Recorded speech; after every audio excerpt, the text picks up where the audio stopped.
Good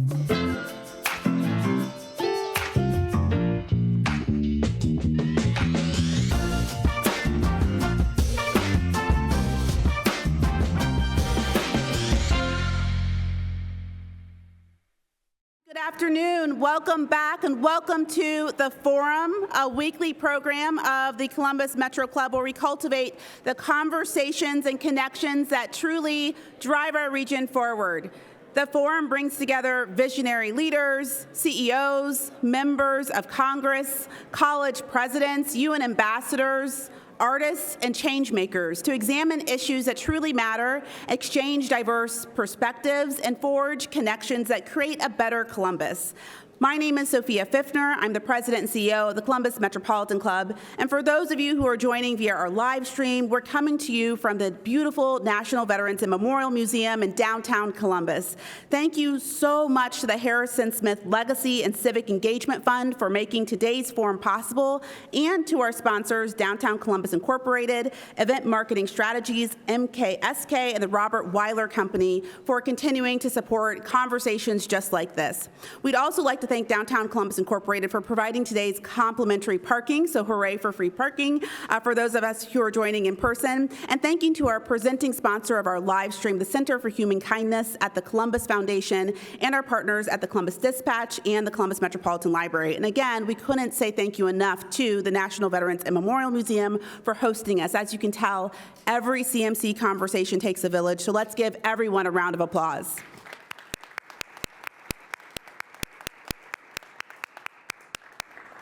Today's forward-looking conversation is CMC's annual State of Downtown. With our speakers, we'll be taking stock of the new efforts to build a safer and stronger downtown as Columbus prepares for 40,000 downtown residents and 120,000 workers by 2040. That's a lot. So please help me in welcoming today's incredible panel: Greg Davies, CEO of Downtown Columbus Incorporated;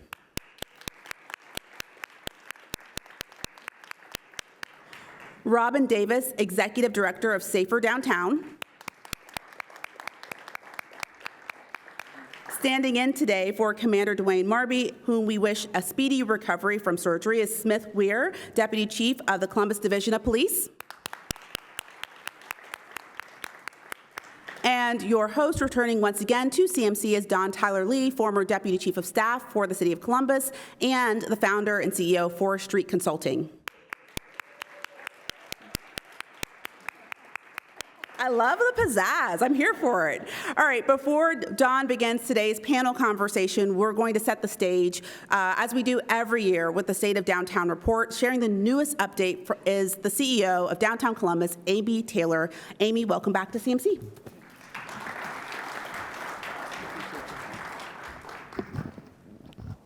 Hello. Hopefully you guys can hear me. I'm Amy Taylor. I'm the president at Downtown Columbus, Inc. And I wanted to start off, I thought it was appropriate, given that we just had the Harrison Smith Award, to start off with one of my favorite urban planning quotes. I know you're all at the edge of your seats to hear this one. Designing a dream city is easy. Rebuilding a living one takes imagination. And Jane Jacobs, when she wrote that, I think really understood what a lot of us in this room do. And it's not starting from scratch. This isn't a sim city. This is starting with things that are working, some things that aren't working, and trying to infuse authenticity into the city that we love. But what does that mean practically to rebuild a living city? Well, my daughter has grown up with downtown. She was the first kid through the Scioto Mile Fountain. She is 17 years old now. She has been to Columbus Commons for most of her birthday parties and can speak Urbanista pretty well. We would go to volleyball games. We would see other downtowns. She always saw that as an important place because she understood that downtown is a place where everybody could belong. And now that she is a senior in college, she is only looking at colleges and universities that are part of a major metro area, Ohio State being her top choice. And she is doing that because she sees it. And I think that's the key to what Jane Jacobs was talking about. It's building a downtown that's intergenerational, that is about everyone and for everyone, that you can have a different worldview and coexist with someone and maybe even learn from them. And what we've done in downtown Columbus is create spaces, public spaces, private spaces that allow for that. And I think that's that key. So I'm excited to be up here today on behalf of our Board of Trustees, my colleague Greg Davies, the CEO of our organization, the great team that's out here and the many partners that I see to present the state of downtown. But I'll give you the headliner first. The state of downtown is very strong, but the exciting part is that the future is even better. Before we get into specifics, I'll just quickly highlight what Sophia mentioned. In 2022, we did a downtown strategic plan. We talked to thousands of people in the community, hopefully many of you, and what we heard is what the future of their downtown wanted to be, and they created some really key things. First of all, downtown is a donor district, and what that means is that while it's 1% of the city's land mass, it's 16% of the city's income tax. And Mayor Ginther and the administration use that city income tax to fund things in the neighborhoods, and that's a really important thing that downtown provides. We also know that it's an anchor for a region. You can't be the suburb of nothing. But when we engaged with the community, they said they wanted us to double down on residential.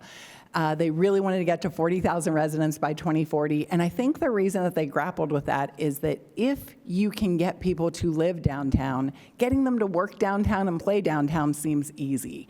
So it has been a huge focus and function of our organization. So as we talk about the future, I'm going to share a little bit about employment and about some great visiting things. There's even going to be a little breadcrumb, which is appropriate for what I'm going to talk about throughout it, and we're going to talk about entertainment, but a lot of that is because that's what it takes to get downtown to be that key residential neighborhood. It's the cornerstone, and we've been nurturing that.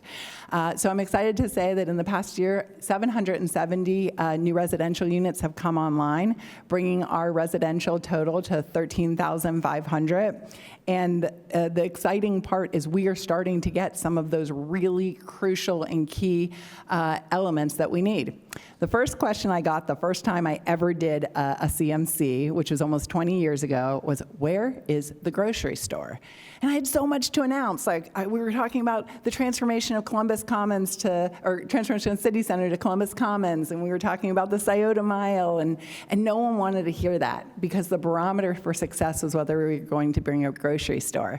And I think all of my colleagues who work for DCI would say it was really exciting when we got to share the announcement that Giant Eagle will be coming right across the road, and they're bringing a 20,000 square foot Giant Eagle that's going to have all those great amenities for downtown living, working, and playing. And while they're not going to open tomorrow, the announcement and the work towards it is really exciting.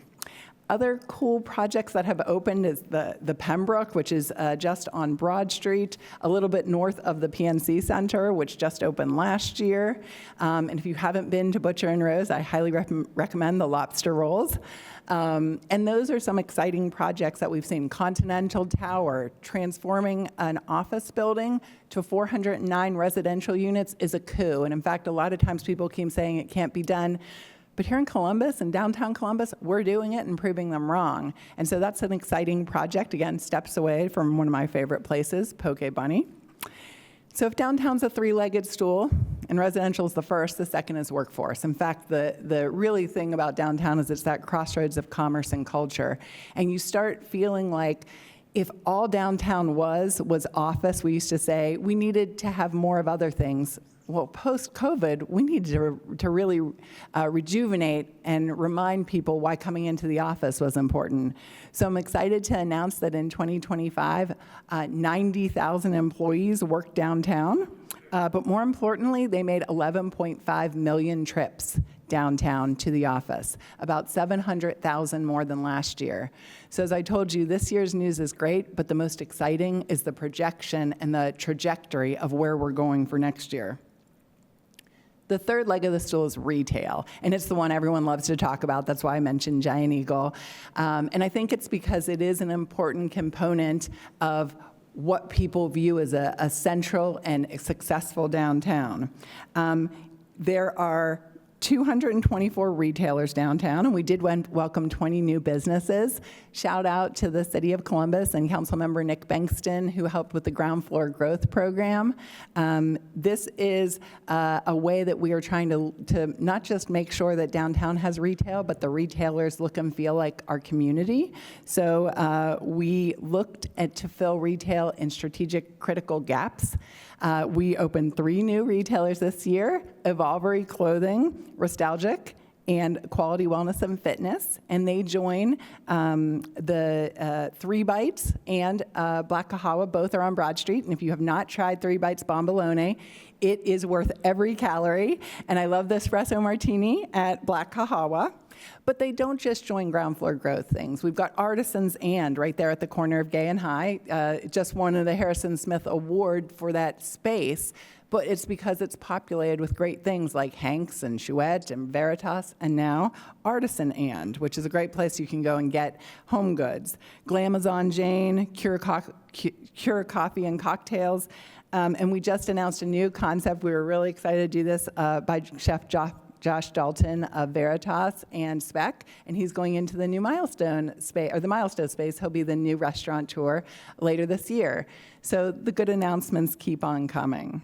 And then we've had 6.7 million visitors this year. Arts and cultural anchors. If you haven't seen the Nutcracker, it's going, and so many people connect with downtown through that experience. And Six is back, so you can come and see that. But we had at Columbus Commons 250 events this year. We're knocking out any kind of attendance records we had pre-COVID. And that's because I think people want to be in a place where they feel like they do belong. And places like Columbus Commons, the riverfront, the theaters, the wonderful sports amenities that we have, all of those allow us to do that. Go to a Commons concert. We brought in Nelly, so you could have fun and dance with 5,000 of your favorite people, and get a taco at Condado. Or you can, when we closed High Street for Open Streets, it was a great time to check out some of the ground floor growth businesses at Evolvery, or go see more than 500,000 holiday lights for free all throughout downtown, and those will be open through February, and grab a hot chocolate at Tortilla. So there are so many things going on, and that's what really builds the foundation of the state of downtown. And more than $475 million worth of projects were completed in this year alone, with 1.72 billion projects as we under construction, including 100 North High. That's a great Edwards project that's going to fill in one of the remaining gaps. You can just head to Chouette. Merchant Tower, which is Rockbridge, and it's really bringing a new skyscraper to our city, and enjoy some of the things at the North Market. Or Lofts at 40 Long, which is the former YMCA building, where you've got WODA putting in 120 units of affordable housing, because again, believable belongingness means for everyone. And you can go right across the street to Cravings. We also started construction on Peninsula Phase 1B, 140 units there, and it's going to not just have the Giant Eagle, but also fill in a key space, and head to Little West Tavern. And the final thing I want to talk about is Eds and Meds. They are core in any downtown, and we are certainly part of that. Ohio Health and their $400 million investment with Grant Medical Center, and those 3,500 healthcare jobs have never worked from home. They're coming in every day, they're eating at places, they're going to shows right after work, and they're making our downtown feel lively. The Ohio Health Hall at Columbus State, $120 million public-private partnership that will ramp up learning in that pipeline. And Opportunity Point, 166 units of workforce housing. And again, head right over to Degrees, which is the restaurant that Columbus State has. And so if you've been looking for a connection in all of this, I've hopefully whetted your appetite to try some of the many wonderful restaurants and places that we have downtown, because it's through coming from wherever you live and having those great experiences that really fosters and fuels the downtown of the future. Another thing that we are excited about, and we'll hopefully be able to share next year, is when we get through the Capitol line. But construction is set to start next month on this connection point throughout the community that's going to go down through Gay Street in Phase 1, but that is just the start, not the finish. And we can't wait for that opening in mid-2017. So I started this off by saying the future is bright, and hopefully the sun is helping with my messaging by ensuring that you see that it is. And the interesting part is all of this came from the strategic plan. I always say that if you listen to the community, you're never going to go wrong because they actually really get what they want and they deliver on it. But the thing they said at the heart of everything was we can do all of this. We can double it. I could be announcing not just 22 new retailers, but 100 new retailers. But if they don't feel safe coming downtown, they won't do it. And I think that is an important point. What you're going to hear from this esteemed panel is that it is safe downtown, and I'm going to tell you that too. But we fight a pop culture battle because every headline is steps away from downtown, even if it's miles away. And every pop culture story has the siren all focused among skyscrapers. So the important thing is to listen to these experts and hear where we are and where we're going and not the perception. But this is an important place where reality is very important. So I'd like to reintroduce Dawn Tyler-Lee, who's going to take it from here. And I thank you very much.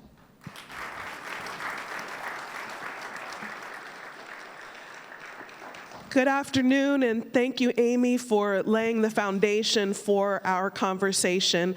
I like to pride myself as someone who keeps her finger on the pulse of the city, but I have to say I learned about quite a few new places that I need to try out, and I feel really blessed to live in a city that has such a thriving downtown, and we're going to talk more about that today. Good afternoon, Columbus. Downtown is in a moment of remarkable momentum. New residents, more workers returning, major development underway, and events throughout the year drawing people from all over. With that growth comes an even stronger commitment to ensuring our city's core is clean, safe, and welcoming. Today, we're here to talk about what work looks like right now and how a coordinated network of partners is shaping a downtown where people feel confident and supported. We are joined by 3 leaders who are at the center of this work, each bringing a different perspective. And I'll start by introducing my old boss. I don't know how Robin feels, but I'm having a little PTSD waiting for Greg Davies to start barking orders at us. But no, Greg is actually a dear friend and was a great boss to me, and I have a debt of gratitude for all that I learned from him. Greg is now the president and CEO of Downtown Columbus, Inc., where he oversees the strategy, partnerships, and investment behind downtown's growth, including making sure that safety and cleanliness match the scale and pace of a fast-growing urban core. Please welcome no, I'm just kidding. Please welcome Greg Davies. And Robin Davis is the executive director of Safer Downtown, the team delivering on-the-ground work, ambassadors, cleaning crews, outreach specialists, and the 24/7 command center that supports immediate response. Welcome, Robin Davis. And Deputy Chief Smith Weir, who leads the Columbus Division of Police's work in the Downtown District, coordinating closely with Safer Downtown to ensure responsive, community-centered safety. Thank you, Deputy Chief. It's great to see so many former colleagues here from the city, the university, CMC, and I've already given a heads up to Mike Stevens and Elon Sims that if there's any heckling, Deputy Chief Weir will be escorting you out. So please make sure you're on your best behavior. All right, let's get started. I know our time will go by quickly and we have a lot of ground we want to cover. So I'd like to start with Greg. Greg, as downtown grows, how would you describe what safety looks like today? And what does success look like as this great momentum that Amy just laid out continues?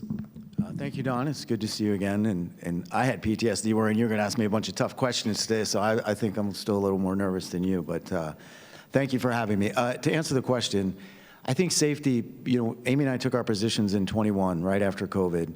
And there was a perception, I would argue it was all perception, that downtown wasn't safe, and it was because there was nobody downtown. So a lot of the issues that people encountered, there just wasn't a lot of people to buffer them from it. So it wasn't that it was unsafe. I think the deputy chief will tell you that. The statistics, it's one of the safer neighborhoods in Columbus.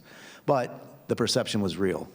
And the business community in the city got together, and they felt that we could evolve, that we were evolving as a city, and we needed to evolve our safety.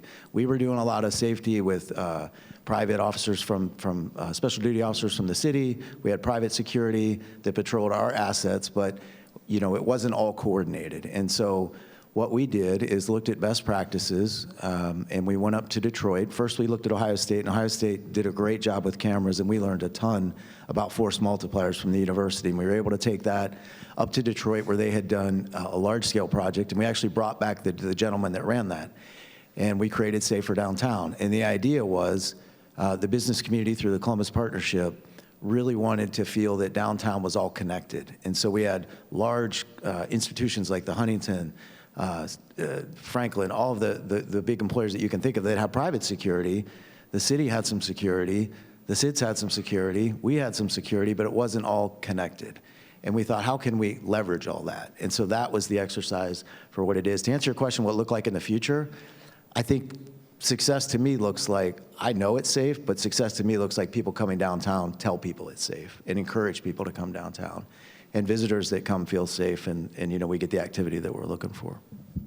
Thank you, Greg. And Robin, to follow up on that, we are all familiar with the ambassadors who work downtown to keep our downtown clean and safe, but Safer Downtown is much more than just the ambassadors. Can you talk a little bit about what Safer Downtown is and how the system is structured? Sure, thank you, Dawn, and it's great to be here. Thanks to all of you for being here. Safer Downtown's mission is simple. It is to create and maintain a safe, clean, and welcoming city. Period. And we do that through our ambassadors. We have ambassadors who are out cleaning the streets. They are offering supplemental safety to what our wonderful CPD officers are able to do. They will give you an escort if you're working late and you need a ride from your office, or a walk from your office to your car. If you're visiting one of the restaurants and you need a walk to your car, they'll do that. I know that they also do a lot of escorts with our Cristo Rey High School students. They will make sure that they're getting to their places of employment, they're getting on the bus. If you were downtown at all, Sunday and Monday, you saw our ambassadors out there and they were cleaning the curb. We think that public service does an awesome job with plowing the streets, but when you plow a street, you're kind of blocking the curbs. So our ambassadors go out and they clean those curbs so they're safe and people can cross the street safely.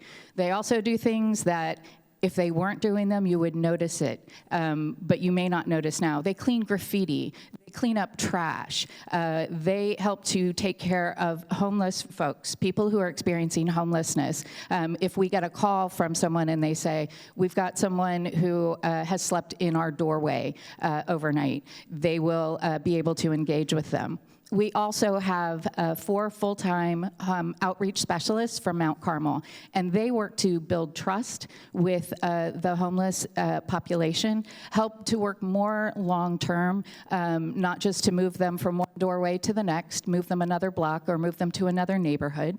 They're working to make sure that they can get them into permanent supportive housing.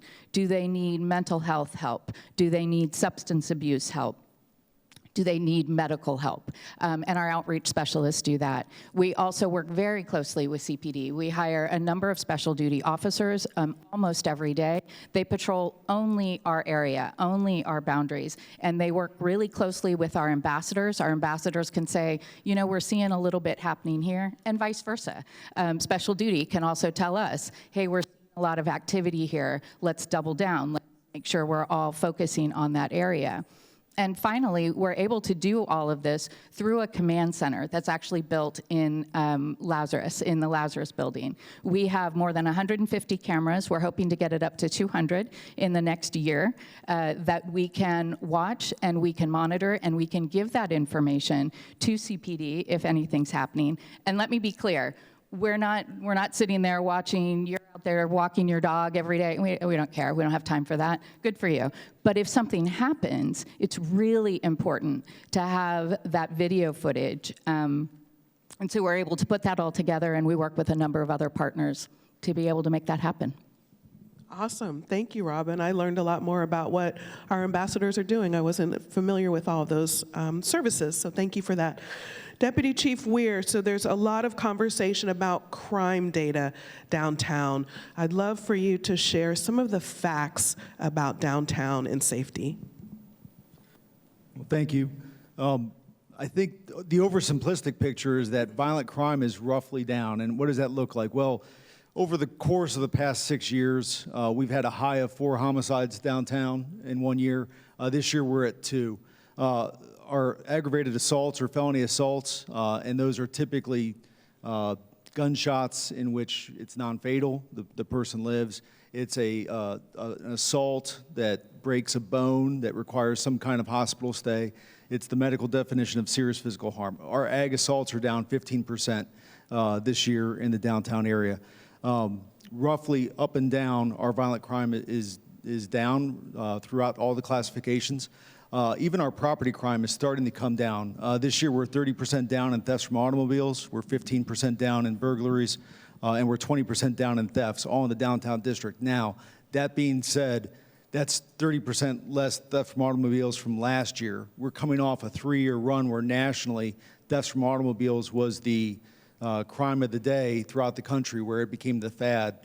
So our numbers are still way up from where we were 6 years ago. And I say that because every resident, every worker, everybody who works and lives downtown has seen the effect or felt the effect of thefts from automobiles or some kind of theft. So I don't want to sit up here and say we're where we want to be yet with that, but certainly the signs are promising. Violent crime is very promising in terms of the stats. Property crime this year, we're starting to see the trends move in a positive direction. So that's been a good sign. Thank you. That's great news. And I just want to make sure that we're clear about the boundaries that we're talking about when we say downtown, because people may think of it differently. Robin, can you talk to us about the boundaries and what exactly is downtown? Sure. And this isn't something that we made up. It's something that's actually in city code. So the boundaries are the railroad tracks back here. I hope I'm pointing in the right direction. It's I-70 to the south. It is 71 to the east, and then 670 to the north. You may think, and if people who don't live downtown, maybe don't work downtown, may include the short north, or they may say German Village, that's all part of downtown. It is all part of the experience of the core, but those are not areas specifically downtown and where we're offering services. Thank you. I want to talk a little bit about partnership, and as we know, partnership is really what makes our city go round. One of our hometown favorites, Donato's, used to have a tagline that says, "Every piece is important." Now the tagline has got to love more, but that's for another day. But every piece is important, I think, really describes the partnerships downtown. Greg, can you talk a little bit about how Safer Downtown is supported by property owners, city, law enforcement, and outreach partners? How is this responsibility shared? And then, Robin, you talked about this a little bit, but if you want to share any more specifics, how does this shared ownership show up day to day on the ground? Yeah, it's a great question. And I think I started to answer that a little bit when I said how Safer Downtown became to be what it is. A lot of the corporate community was working with Mayor Ginther. That was very important. We also have partnered with the city and everybody I described, but without the partnership, we would not have been able to build out the space that we have. We built it in the Lazarus building, which is where our offices are housed. In addition to that, there's so many other people that touch it, and the SIDS themselves did a lot of stuff with us, and we were very hopeful that we could continue to work with them and merge groups, and we just couldn't come to that recognition. But the idea was exactly what Dawn said, that this had to be a global thing. This couldn't be one organization doing this, one organization doing this, and one organization doing that. So without the partners, and we have got $1.25 million from the state of Ohio through a capital program to pay for some cameras, an additional 100 cameras that we're going to have. The large corporations that I described, they have given us access to all their cameras, so we're able to monitor in real time our cameras, their cameras, and get an entire footprint of downtown instead of just having to go to individual owners or individual places. That's very difficult to do. And in talking to the deputy chief recently, he said that so many crimes have been solved now through technology that just weren't solved, 20 years ago. And I think that partnership and all of us recognizing we had to work together has really ramped this up to a new level. And I agree with all of that. The command center that we have with the cameras, there are cameras. They are other cameras that other property owners have allowed us to see all outside. So we can follow things in real time as they happen. Other partnerships that we have, of course, with CPD, we also work with the city attorney's office. If we're hearing about a property that might be having after-hours parties or is serving people who are not of age to be drinking alcohol, we can work with the city attorney's office to get their liquor license revoked or get them closed on a nuisance order. And that's something that's very good for everyone in the neighborhood.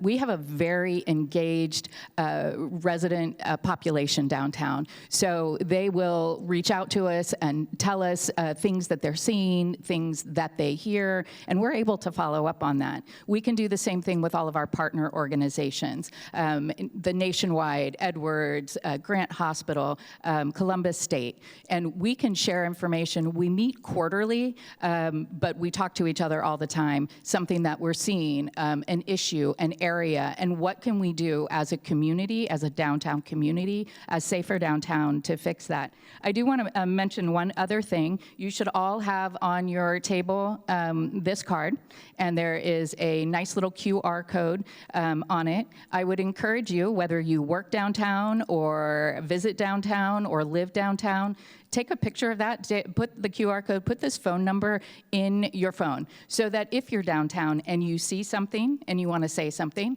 you can call us. If you need something like an escort, if you need your car to be jumped, we can take care of that. And so just put that in there. That's how the information comes into us, in addition to our ambassadors who are out patrolling all the time. So a couple different points I just kind of wanted to reinforce. Greg talked about technology and its use in police work. It is without a doubt been a game changer for policing, the ability to leverage technology when we're conducting investigations. It's pretty well known and been studied over the years and published in different studies that a small group of people commit a large amount of our crimes, right? So with that being said, a lot of our violent crimes specifically involve retaliatory violence. And as we try to interrupt or conduct interventions in that cycle of retaliatory violence, one of the best ways to do so is to solve crimes and to solve them quickly. And there is no greater factor in solving crimes than our ability to leverage technology. In 2022, we solved about 50% of homicides. Today, that's 85%. In 2022, we solved about 20% of non-fatal shootings. Today, that's 50%. Those would not be the case without our ability to leverage technology, and a big part of that is the ability to capture our violent crimes on camera, to be able to get that still shot, to get it out to the news, to get it out to our community partners, and ask for help in identifying individuals.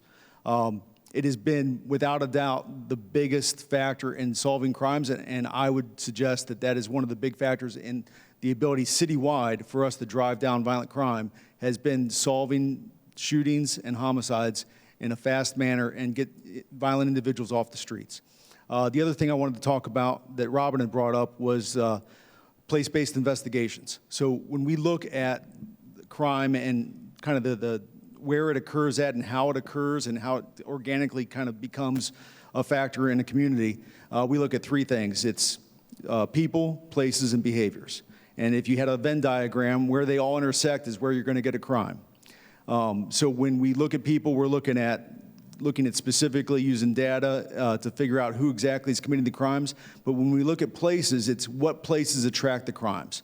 So when you drill down into the weeds on that, it's, you know, when you see 5 or 6 different crimes happening in a block or a 2-block radius, what is attracting those crimes to that area? And sometimes when we can identify that, whether it's tips from the community, whether it's our officers that are doing their homework.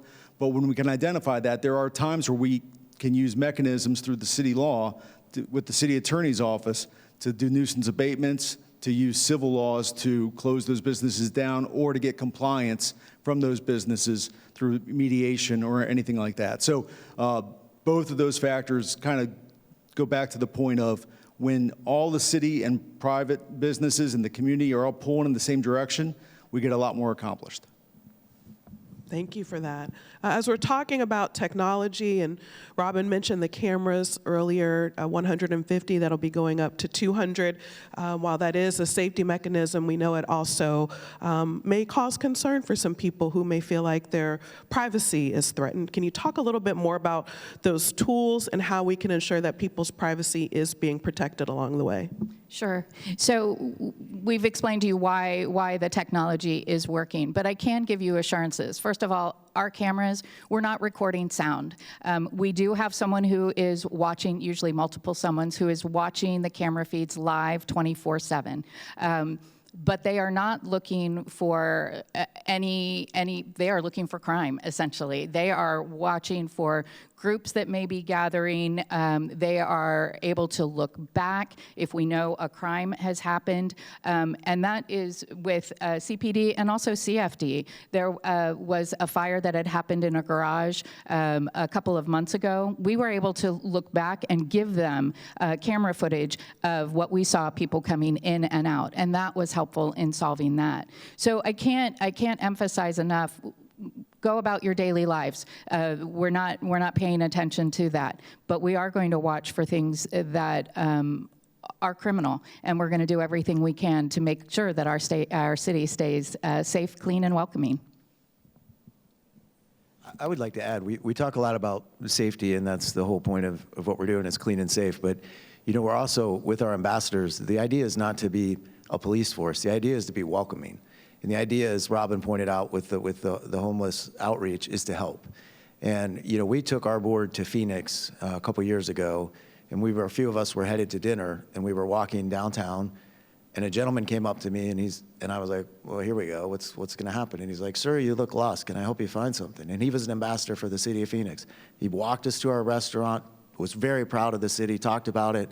So we've also had conversations with Experience Columbus and the city and others and the deputy chief and Commander Mabry, who works with us. They understand community policing. This isn't about being a force. This is about being a community. And so I really want to emphasize that while we're talking a lot about all the great tools that we have. The most important tool is doing this in a way that respects our citizenry and helps and brings in visitors. So I wanted to make that point. Yeah, just to reiterate that, when we talk to our officers about community policing, I go back to when I was a younger officer, and I tell people, the perception back then was that if community policing was passing out stickers to kids, I said, that's not community policing. Community policing is solving problems in your community. And that problem might be a quality of life issue, or it might be a violent crime. But either way, what we task our officers to is empower them to solve a problem and give them all these great resources and throughout the city and throughout the different nonprofits that we have to connect somebody to services or to take somebody to jail, but to solve the problem. And sometimes that means taking legal action, and sometimes it means referring them and connecting them to services. So to me, like I said, expanding community policing is not about just being at community events and passing out stickers and doing all those things. It's about being in the community, identifying what the problems of the community are, and solving the problem. Thank you for that. I am going to ask a final two-part question for our panelists before we move to audience questions. And what I'd like to hear is, how can property owners, community members, those of us who live, work, play, or worship downtown strengthen your efforts that you have in place? And then secondly, what is your favorite thing to do downtown? Whoever would like to start. My favorite thing, I love everything about downtown, but I really enjoy going to the Commons in the summer when we have our concerts or the picnic with the Pops and sitting there. And I remember the first time I went and looking at the buildings and being there, and I grew up, I was born in Riverside Hospital, and to look up, I did not feel like I was in the city of Columbus. And it was a really cool feeling. So every time I sit there and watch a concert and I look around and it's a beautiful night and it's packed, and a lot of the concerts we provide are free, it's a great feeling to know that the town I grew up in, where you had to go to Cleveland or Cincinnati to see a concert, is that welcoming, that beautiful, and that fun. So that's what always brings me back to it. And then the first part of the question, I apologize. How people who live, work, or play downtown can support your efforts. I think Robin described it. I think, getting that phone number and helping us with that. I think we are in the process, and Robin can give you greater detail, of going around and getting petitioned for the next 5 years to provide the level of services. We've gotten, in a very short period of time, a tremendous amount. We need 60% of the affected property owners. We're close to 35-40% right now, and we're just getting started. So doing that, and just when you see something, you let us know. I think you engage like any great neighborhood. I think if you go around the city, and I did that when I worked at the city quite a bit, the neighborhoods that really thrived were the neighborhoods that had great leadership, that had engagement, that had people talking to their police officers, talking to everybody, and I think that's really important. And we struggled with this early, but I think one of the great things the corporate community did, and the state and the county and the city, was we kept telling them, we need you to bring people back downtown to work. And so everybody recognizing that, working from home has its points, and there's times that it's going to work and Zooms, but in order for downtown to thrive, there has to be activity, and to have activity, there has to be people. And so that's been a great last couple of years where everybody's, I think, beginning to recognize that. Before we go to Doug, Robin, and Deputy Chief Weir, any other ways we can support your efforts and your favorite thing to do downtown? It's very hard to say what my favorite thing is because I have a lot, but I go almost daily to Black Kahawa for coffee, and this is what you order. You order the shaken espresso, iced shaken espresso with Zanzibar spice. Trust me, try it. It's really awesome. I will even walk in the cold weather and go do it. So love, love, love that, and I love that I have coffee shops to choose from, and they don't all begin with the letter S. As for things that you can do downtown and helping with partnership, the first thing I would tell you, if you're downtown and you see our ambassadors, whatever they're doing, just say thank you, because I don't think they get enough of that. They do work that if they weren't doing, like I said, you would really notice. Their work is so impressive. So just take a moment, say thank you. And then, as Greg said, we really will work best if we have everyone working together. So property owners, we encourage you, reach out if you need more information, but we would love to have everyone be part of the Safer Downtown initiative. So I would say two things for my favorite things to do downtown is one is to go to the restaurants. I love going out downtown, but then two, sometimes when the weather's nicer, some other police officers and myself will run the side of the mile after work. And I'm usually the one struggling more. They tend to be up ahead of me, but that's a good time, and obviously it's nice to see the city from a different aspect. In terms of what our the private sector can do to support the efforts, I always say that you can get a lot accomplished in this town if you don't care who gets the credit for it.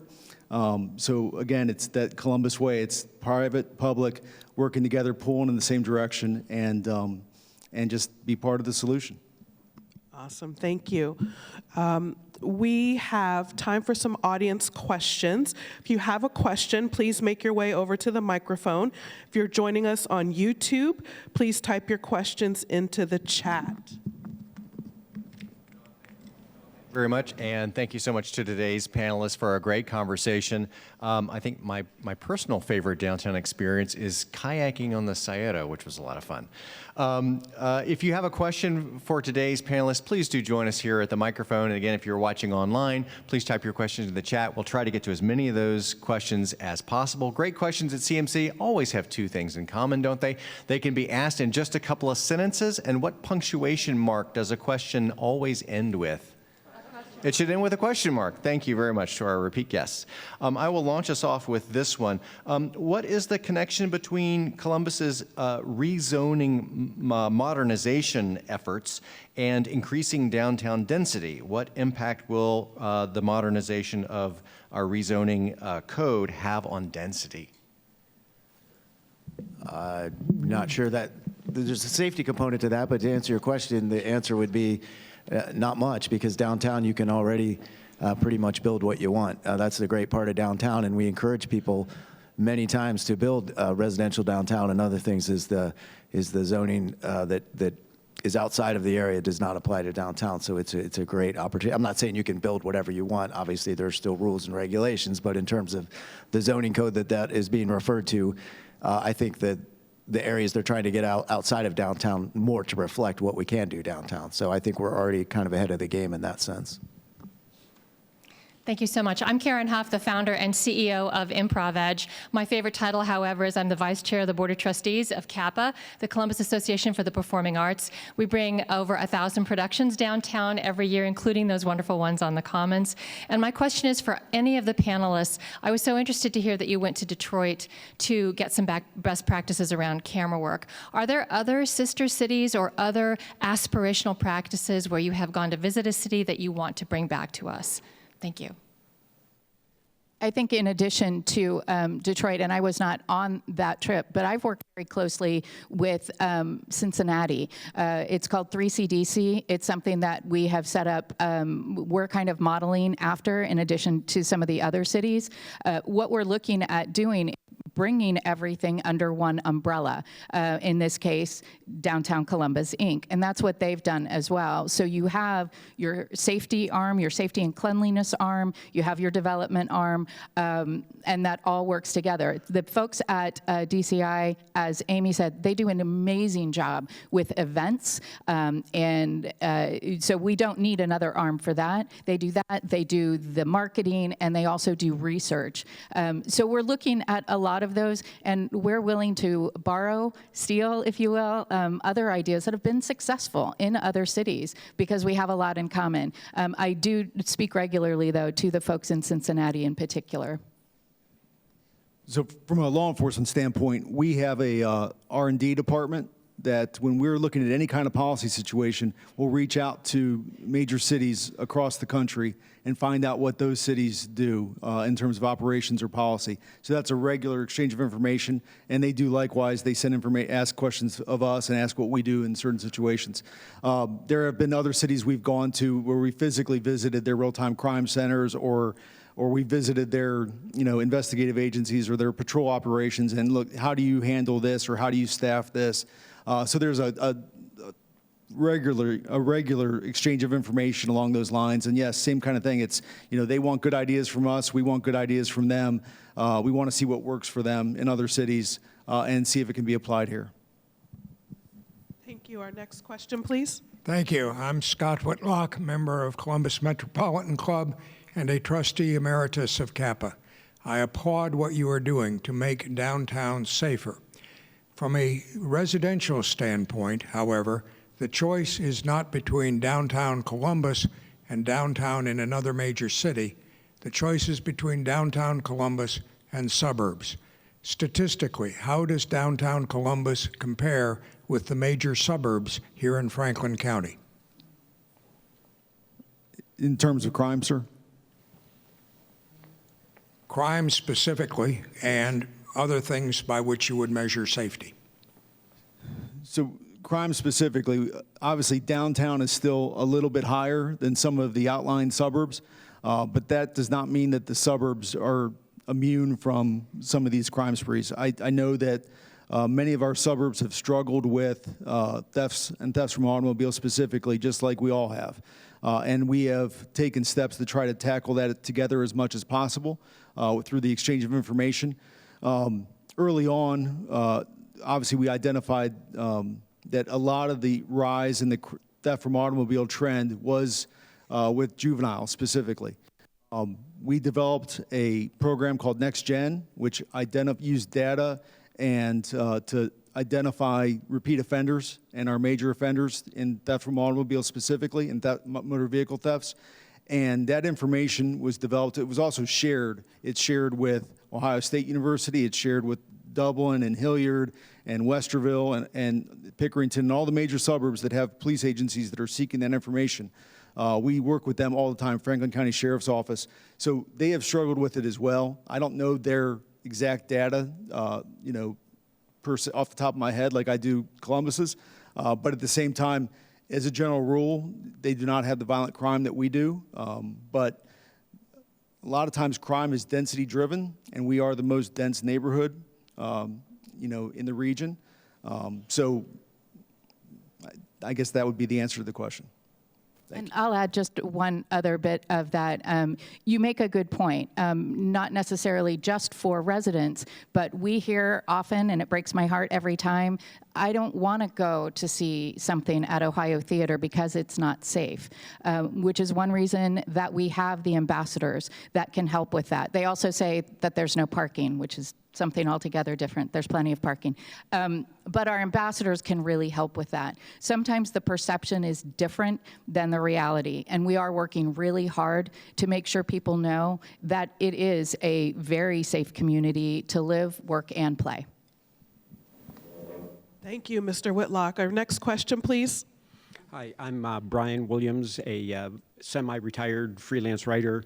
I've heard a lot about the vitality and the safety and social services, but I haven't heard references to the entity that was in charge of a lot of that for the last 25 years, the special improvement districts. I wonder if you could tell me about how the changeover, were there failures in the earlier thing that you're trying to do something different from what was done? What can we look for going forward? So he is speaking about the special improvement districts, Capitol Crossroads and the Discovery District. As Greg said, we had worked with them for a couple years, hoping to bring them under the DCI umbrella because we had seen that worked in other cities. They laid an amazing foundation, a great foundation. But as Amy said, the city is going to have 40,000 residents. It's going to have 120,000 workers. And with that kind of growth, you have to be able to be scalable in what you're doing in terms of safety, cleanliness, and homelessness outreach. The plan that we have will do that through technology, through ambassadors, through special duty officers, and through a very coordinated initiative that involves public and private partners and every size of business and also residents. Thank you. We have a few minutes left for a final question. And it's me. Hi. My name is Audrey Rush. I'm the Director of Corporate Programs at the Wexner Center for the Arts, and I am a downtown resident, right between Continental Towers and Cure Coffee. So good to hear the shout out. My question is, I've really enjoyed seeing the growth of businesses and residential opportunities downtown. What is being done to assess and improve the pedestrian experience? And some specific things that I would be interested in is, as a downtown resident, I really appreciate that we have access to things like these scooters and e-bikes, and also see them being abandoned in flocks that make it inaccessible to get by on sidewalks, or seeing inconsistencies in sidewalk maintenance, particularly in the wintertime. Just wondering what that process is as we continue to expect more folks to enjoy downtown. What's the pedestrian experience going to look like? I think it's going to improve dramatically. I think if you look at some of the initiatives we're doing, specifically the Capitol Line, which is a $100 million project, a 2-mile loop around a lot of the assets and opportunities to recreate that we've created downtown. You're going to see along Gay Street, you're going to see over at the Peninsula. I agree with you. Downtown is not a super walkable downtown now, but that is our goal. And it was designed a long time ago, and cities evolve, and I think Amy hit it perfectly. If this was a greenfield, we'd build the perfect city. Pedestrians would be right up front, but we're not. We're trying to work with what we have and make it better. And so it's a very costly initiative. I think the community spoke very loudly when they supported Link Us last November, which is going to get a lot of pedestrian stuff downtown. It's going to improve bus rapid transit, which will get less cars downtown. And so there's a lot of things to do that. But I totally agree with you. In our minds, the most important things are getting more people downtown, having stuff for them to do, making it easy to get around by foot, and being safe. And so I think we share the same vision, and I'm not going to sit here and tell you it's perfect, but it is definitely improving, and it will improve a great deal more. The policing aspects, we're taking part in Vision Zero, which is a nationwide program that with the aspirational goal of someday getting pedestrian-related crashes down to zero. in the city. So what they've done with that is, they've been studying where the crashes have occurred with pedestrians, where our biggest weaknesses are, and specifically to downtown. Chief Bryant implemented a plan to add traffic cars to the zones. One of those has been added to Zone 5, which is the downtown zone, and they've been doing enforcement, traffic enforcement during heightened times when we've had those pedestrian-related accidents. They've been doing increased traffic enforcement, and that started in October, so it should be going, well into the new year as well. And the only thing I would add is if you see something, there is something that's happening, take out this, call us, let us know. We will do everything we can to get it fixed. Thank you. Thank you to our panelists. I know Sophia is going to thank them as well, but let me express my gratitude to our panelists for today's conversation and to you, our audience. And now I will turn the program back over to our Madam CEO for closing remarks.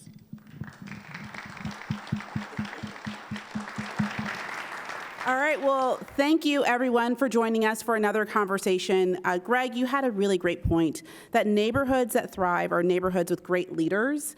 And I think oftentimes when we think about leadership, I don't know about you, but I think about, well, that's the other person that's doing that work. But to me, every single person that's in this room today is contributing to a more thriving, vibrant downtown Columbus by participating in conversations like this. If you work downtown, if you live downtown, if you use the QR code and contact downtown to say, hey, I noticed this opportunity or problem, we're all creating a better space for everyone and preparing for that wonderful growth that we're expecting as a community. So with that, thank you so much to the Harrison Smith Legacy and Civic Engagement Fund for making today's forum possible. Thank you to Downtown Columbus Incorporated, Event Marketing Strategies, MKSK, and the Robert Weiler Company for supporting conversations like this. Thank you to our presenting sponsor, the Center for Human Kindness at the Columbus Foundation, and our wonderful partners, Downtown Columbus Incorporated and the Columbus Dispatch. We have a lot of thank yous. It's the end of the year. We have a lot of thank yous. So thank you to the National Veteran Memorial Museum for hosting conversations just like this. And another congratulations to this year's winners of the Smithy Award, the redevelopment of Gay and High Streets. And of course, thank you to our fantastic speakers for today's conversation. Amy Taylor, Greg Davies, Robin Davis, Smith Weir, and Don Tyler Lee. Thank you so much. Let's give them all a round of applause.